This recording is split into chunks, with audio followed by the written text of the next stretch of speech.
திண்டுக்கல் மாவட்டம் ரெட்டியார் சத்திரம் ஒன்றியத்திற்கு உட்பட்ட ஆடலூர் கிராமத்தில் இன்று உங்களுடன் ஸ்டாலின் சிறப்பு முகாம் நடைபெற்றது. ஊரக வளர்ச்சித்துறை அமைச்சர் ஐ. பெரியசாமி அவர்களின் ஆணைக்கிணங்க ஆடலூர் ஊராட்சி செயல் அலுவலர் ரஞ்சித் குமார் அவர்களின் ஏற்பாட்டில் இந்த முகாம் நடைபெற்றது.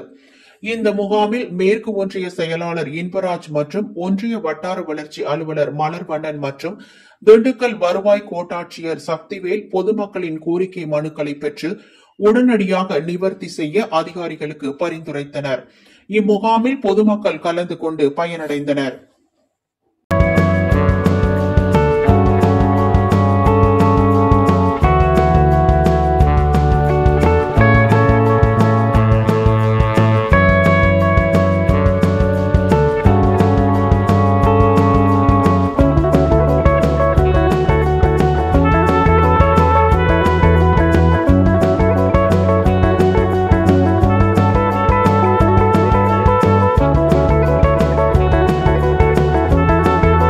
புதிய தமிழகம் செய்திகளுக்காக செய்தியாளர் நாகையா.